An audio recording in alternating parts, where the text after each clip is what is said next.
La titulé 5 pasos para activar la fe.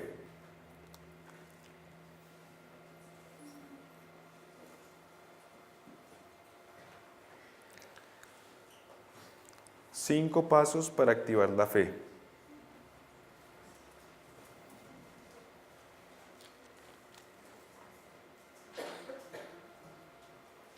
El primero es cambio de mente. Vamos a ir al libro de Génesis. Génesis 17:1. Era Abraham de edad de 99 años cuando le apareció Jehová y le dijo: yo soy el Dios Todopoderoso, anda delante de mí y sé perfecto. Y pondré mi pacto entre mí y ti, y te multiplicaré en gran manera.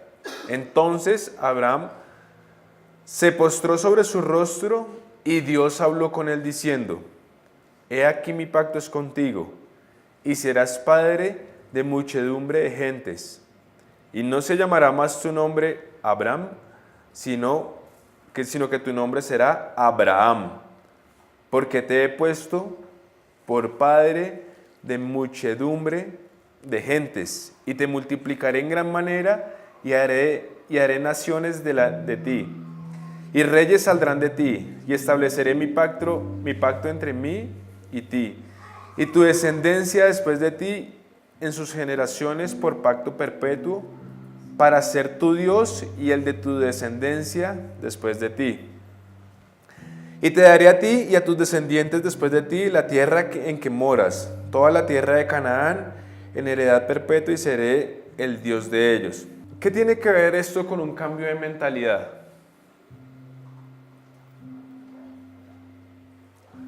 El primero que quiere que nosotros cambiemos nuestra mentalidad es Dios. ¿Y qué fue lo que hizo que Abraham cambiara? Abraham, sin la A y la H, sin la H y la A, ¿qué significa? ¿Alguien sabe? Patriarca. Y Abraham, ya después de que le cambia el nombre, significa padre de multitudes. Entonces, ¿por qué Dios le cambió el nombre a él? Porque necesitaba cambiar su mentalidad. Para que Abraham pudiera ser padre de multitudes, primero tenía no que traer un hijo, tenía que primero cambiar su mente. Tenía que cambiar su forma de pensar. ¿A qué edad se le pareció? A los 99 años. Yo le dije: uy, Señor, a mí no te me vas a aparecer hasta los 99. Él ya llevaba mucho tiempo viendo la esterilidad. Y Dios quería empezar a cambiar algo en él. Quería hacer un milagro él. Y más adelante dice que Abraham fue llamado ¿qué? ¿El padre de qué? De la fe. Sí, eso, buena, gracias. El padre de la fe. ¿Qué pasa aquí? Dios quiere hacer un milagro en él, pero tuvo que cambiarle el nombre. ¿Para qué? Para que él empezara a creer en ese milagro que Dios tenía. Dios le tenía una promesa, pero entonces él le dice: ya no te llamarás más Abraham, sino Abraham. Entonces, por un momento, imaginémonos que somos Abraham. Cada vez, si a mí Dios me cambia el nombre, cada vez que alguien se vaya a dirigir a mí, entonces cada vez que se fueran a dirigir a él, le van a decir Abraham, y automáticamente él que iba a decir: padre de multitudes. Abraham, vamos a hacer esto: padre de multitudes. Abraham, padre de multitudes. Padre de multitudes. Padre de multitudes. ¿Qué estaba haciendo Dios ahí? Estaba cambiando su ADN. Ya no tenía el ADN, la esterilidad, sino tenía el ADN, padre de multitudes. Padre de multitudes. Y a pesar de eso, también le dio la señal de que cada vez que en la noche tú salgas y mires el cielo y veas las estrellas, te acordarás de la promesa que yo te hice. Padre de multitudes. Y él no decía: no, pero es que tengo 99 años. Cada vez que lo llamaban, él decía: yo soy un padre de multitudes, yo soy un padre de multitudes. Y lo pensaba, lo llamaban y él se acordaba, padre de multitudes. Necesitaba a Dios cambiarle su mente. Si tú quieres que Dios haga milagros en tu vida, tienes que dejar que Él empiece a cambiar tu mente.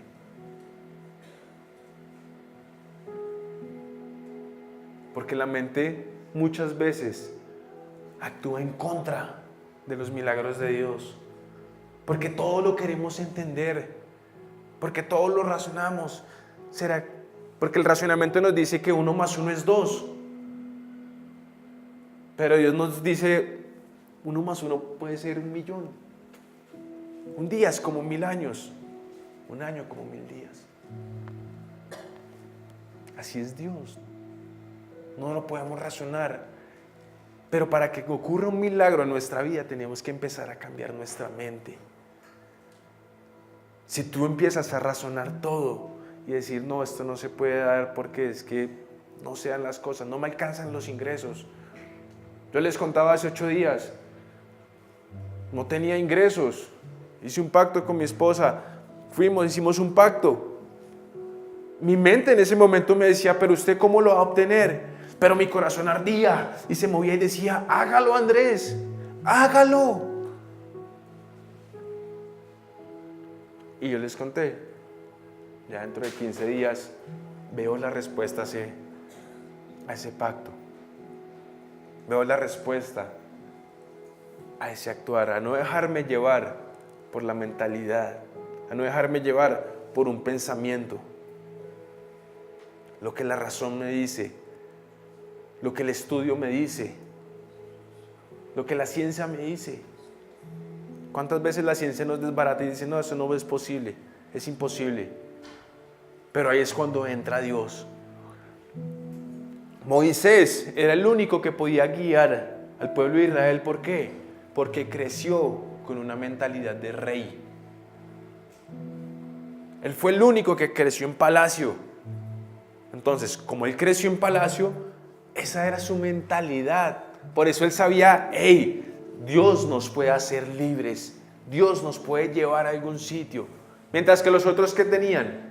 Mentalidad de fracaso, de esclavos. No podían ver más allá de ser esclavos, no podían creer más allá de lo que habían visto o de lo que habían actuado en su vida. ¿Por qué? Porque su mentalidad no era mentalidad de conquista, mentalidad de reino, mentalidad que avanza. Ese es el número 1. Número 2, perseverancia. Vamos a ir al libro de Números. Números capítulo 13, versículo 30. Dice, entonces Caleb hizo callar al pueblo delante de Moisés y dijo, subamos luego y tomemos posesión de ella, porque más podremos nosotros que ellos. Mas los varones que subieron con él dijeron, no podremos subir contra aquel pueblo, porque es más fuerte que nosotros. ¿Qué tiene que ver esto con perseverancia? Resulta que Josué y Caleb fueron los 2 únicos que pudieron ir a tomar esa tierra prometida. Tenía que ser destruida toda esa generación. ¿Saben cuánto tiempo pasó desde este momento hasta que tomaron la tierra prometida? 40 años. 40 años en la que Caleb se aguantó ir con un pueblo murmuraba, pesimista, que no creía en las promesas de Dios, y él permaneció firme y sirviendo y creyendo, porque Dios una vez sabía y dijo, yo prometo que te voy a bendecir y te voy a llevar a una tierra que fluye leche y miel, y él ya la había visto. Y a pesar de que pasaba el tiempo, él seguía creyendo, él no desfalleció.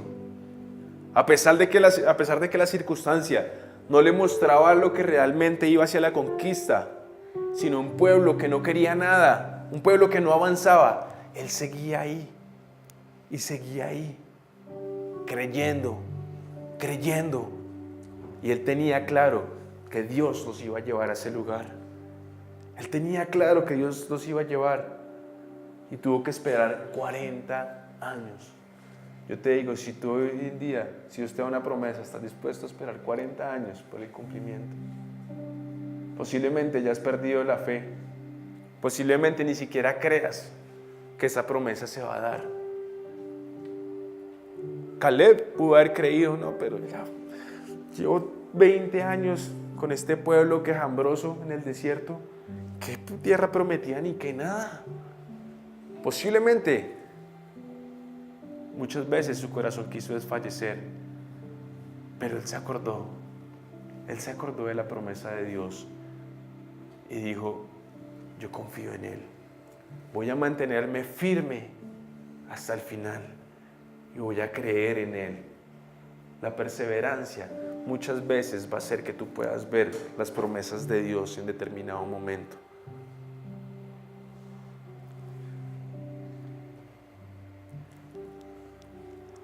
La tercera, doble ánimo. Vamos al libro de Santiago, Santiago 1, del 6 al 8.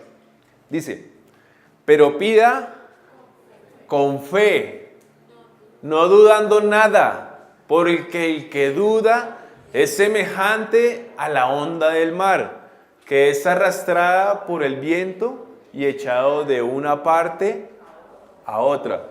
No piense, pues, quien tal haga, que recibirá cosa alguna del Señor.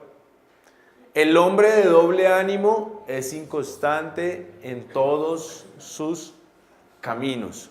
O sea que si somos de doble ánimo no vamos a recibir absolutamente nada.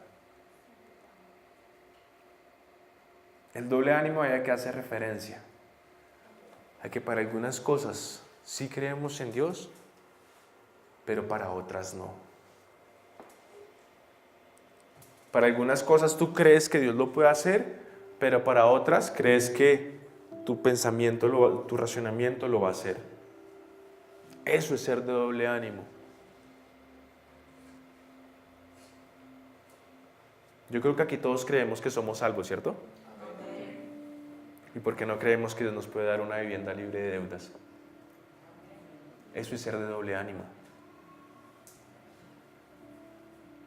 Porque así como tú crees que eres salvo, que si hoy en día partimos de este lugar, vamos para arriba, así mismo tenemos que creer que Dios nos puede dar todo.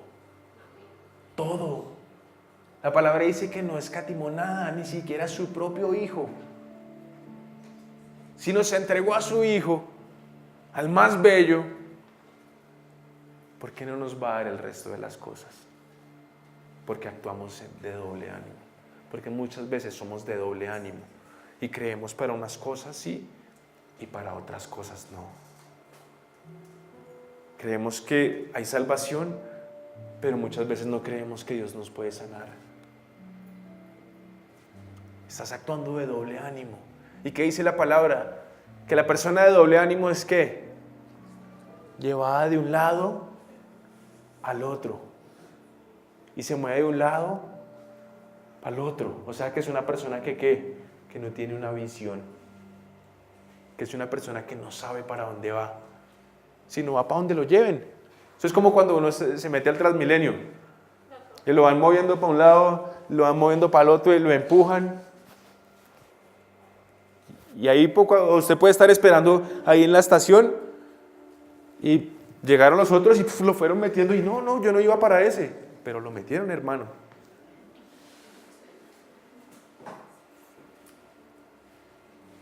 Eso es una persona de doble ánimo. La persona de doble ánimo muchas veces no tiene una confianza plena, completa en Dios. Confía a medias. Y por eso la palabra dice, la persona de doble ánimo, el hombre de doble ánimo es inconstante en todos sus caminos.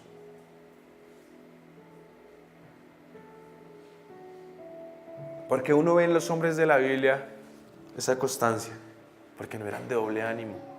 Porque en cualquier circunstancia que se pudieran enfrentar o pues, se les pudiera presentar, siempre ¿a quién acudían primero? A Dios. A Dios. Pero muchas veces nosotros acudimos a la palanca, al jefe, al no sé quién, al CICEMAS, al gerente,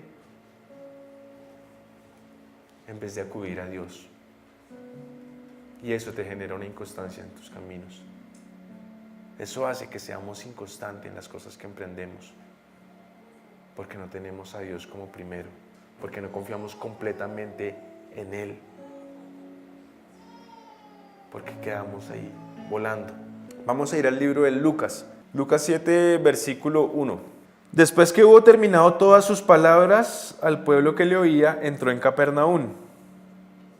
Y el siervo de un centurión, a quien éste quería mucho, estaba enfermo y a punto de morir.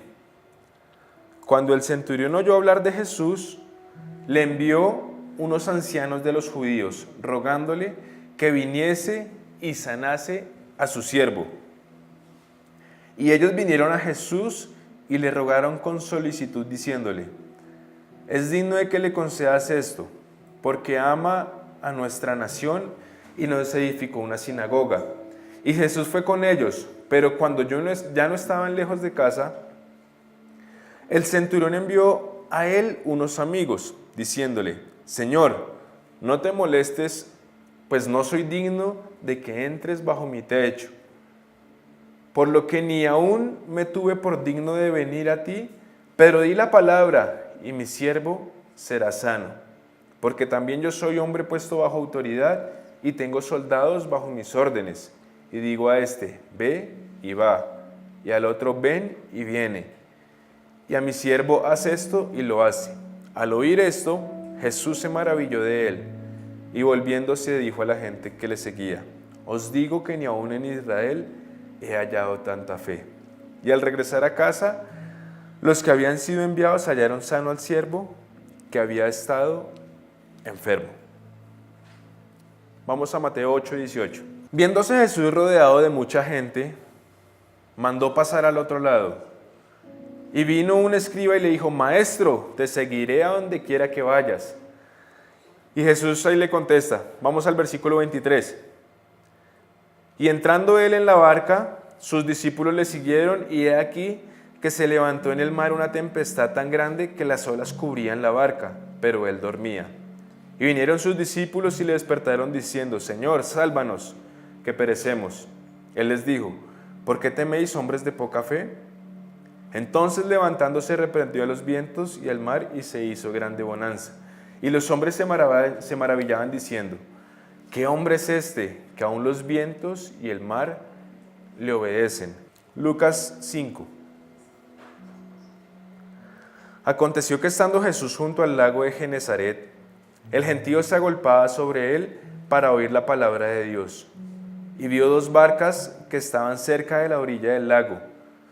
Y los pescadores, habiendo descendido de ellas, lavaban sus redes. Y entrando en una de aquellas barcas, la cual era de Simón, le rogó que la apartase de tierra un poco. Y sentándose enseñaba desde la barca a la multitud. Cuando terminó de hablar, dijo: boga mar adentro y echad vuestras redes para pescar. Respondiendo Simón le dijo: Maestro, toda la noche hemos estado trabajando y nada hemos pescado, mas en tu palabra echaré la red. Y habiéndolo hecho, encerraron gran multitud de peces y sus redes se rompían. ¿Qué tienen en común estos tres pasajes? Y no solo estos tres, hay muchos. ¿Qué tienen en común? Tienen algo específico, que es el cuarto punto.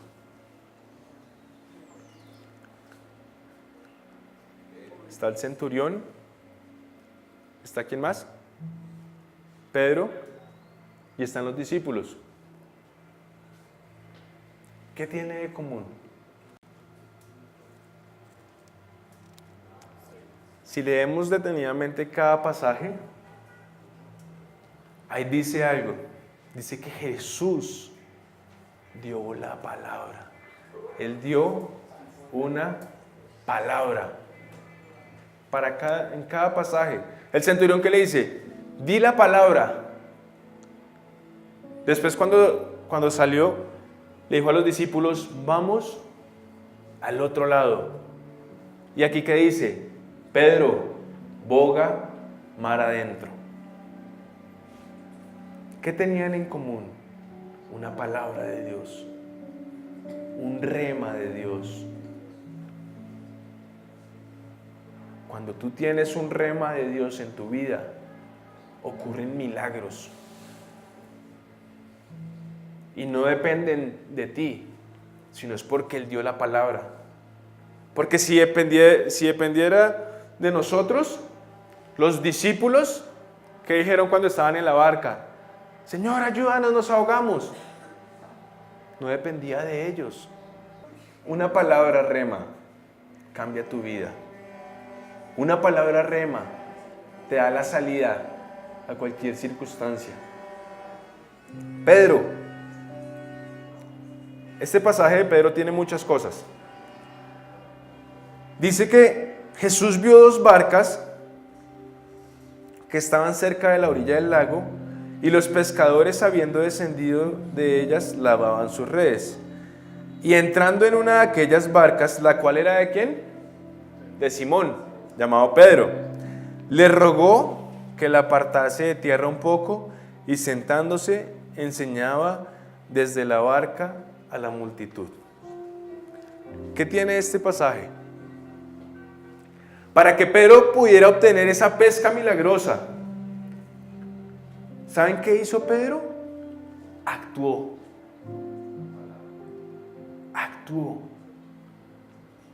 El quinto es: la fe sin obras es muerta.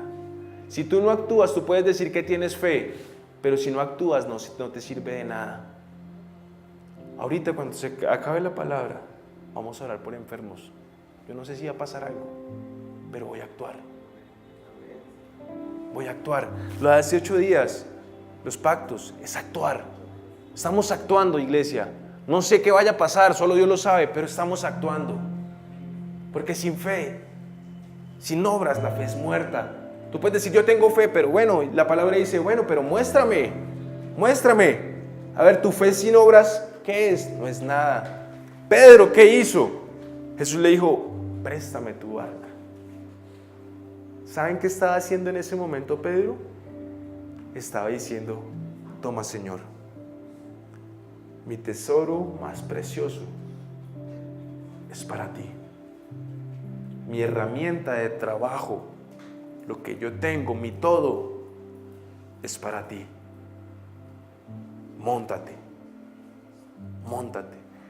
Era la herramienta de Pedro, su barca. Hoy en día sería la empresa de un empresario. ¿Y qué hizo él? Tómala, Señor.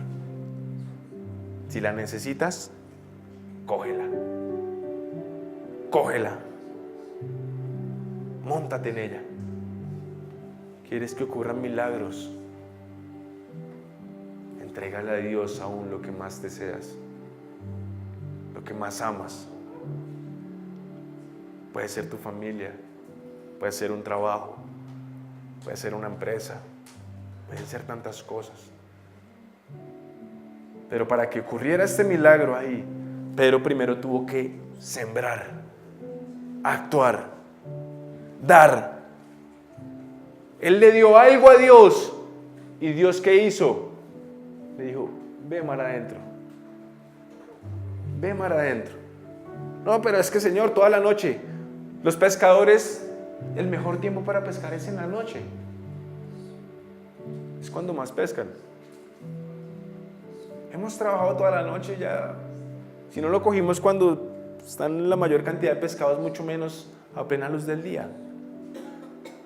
Pero yo te digo algo, cuando tú le entregas a Dios eso que tanto amas, eso que es tu todo, puede ser la hora que sea, puede ser el lugar que sea, y Él te va a dar una palabra rema y te va a decir, boga mar adentro.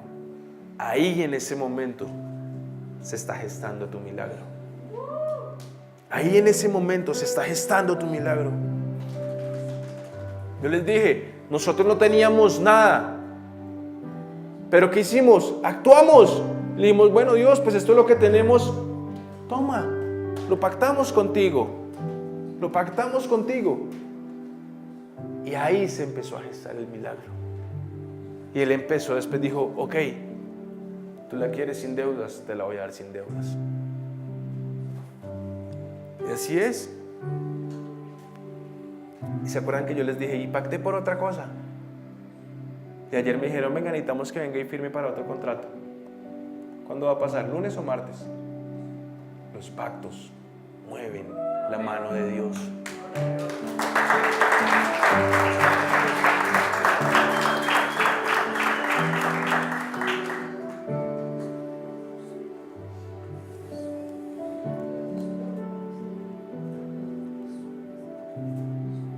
Los pactos mueven la mano de Dios.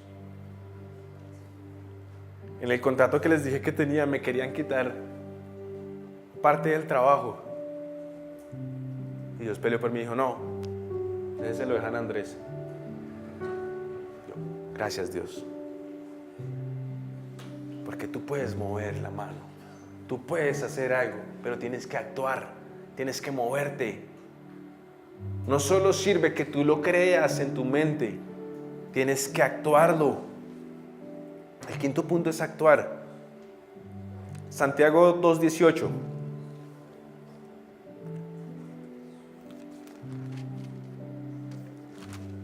Dice, pero alguno dirá, tú tienes fe y yo tengo obras. Muéstrame tu fe sin tus obras y yo te mostraré mi fe por mis obras. Tú crees que Dios es uno, bien haces. También los demonios creen. También los demonios creen. Muchos decimos, no, pero yo creo. Los demonios también creen. ¿Y qué marca la diferencia? Actuar. Cuando tú actúas, marcas la diferencia entre un demonio y un hijo de Dios. Marcas la diferencia, porque Él dice, los demonios también creen y tiemblan. ¿Mas quieres saber, hombre vano, que la fe sin obras es muerta? ¿No fue justificado por las obras Abraham, nuestro padre, cuando ofreció a su hijo Isaac sobre el altar? ¿No ves que la fe actuó juntamente con sus obras y que la fe se perfeccionó por las obras? Y se cumplió la escritura que dice, Abraham creyó a Dios y le fue contado por justicia y fue llamado amigo de Dios. En Génesis 21:2 está la promesa. Dice, entonces dijo Dios a Abraham, ¿a quién? A Abraham, al padre de multitudes. No te parezca grave a causa del muchacho y de tu sierva. En todo lo que te dijere Sara, oye su voz, porque en Isaac te será llamada descendencia. ¿Qué le dijo Dios? Escucha muy bien, no importa lo que haya pasado con tu sierva, porque en Isaac te será llamada descendencia. ¿Qué es esto? Es un rema. Era el rema que Dios tenía para Abraham. Dijo, tranquilo, no te preocupes. Tú puede que Sara sea estéril. Tranquilo, no hay problema. Sí, tú tienes un hijo con la sierva, tranquilo. Pero en Isaac te será llamada descendencia. Y después de que le da a Isaac, él dice, ay, bueno, este es el que me va a dar la descendencia. Dios le dice, hey, necesito que me lo entregues. Parecería algo ilógico, ¿sí o no? Si Dios me está diciendo que en él va a ser llamada la descendencia y ahora me dice que me lo entregue, entonces, o es esta o es esta. Pero dice que por las obras de Abraham, por su actuar, su fe,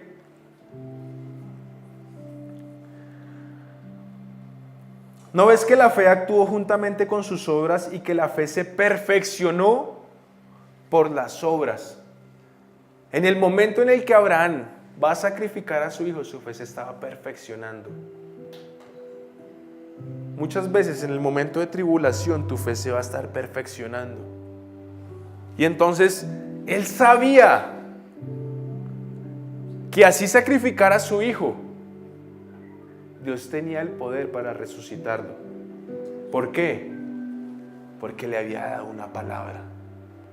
Porque le había dicho, voy a hacer de ti padre de multitudes, y la descendencia vendrá ¿por quién? Por Isaac. Posiblemente Dios te va a pedir que sacrifiques algo, pero tú tienes que creer en la palabra que Él te ha dado. En la palabra que Él te ha dado. Él a mí me dio una palabra y también me dijo, tienes que sacrificar esto. Y dije, uy, está bien. Y lo hago porque sé y estoy anclado a la palabra que Él me dio. Y el sacrificio puede ser grande, pero también sé que así como Abraham, así hubiera sacrificado a su hijo, él sabía que Dios también lo podía levantar de los muertos, porque se lo había prometido, le había dicho, de Isaac vendrá tu descendencia, de Isaac vendrá, porque te he llamado Abraham, padre de multitudes.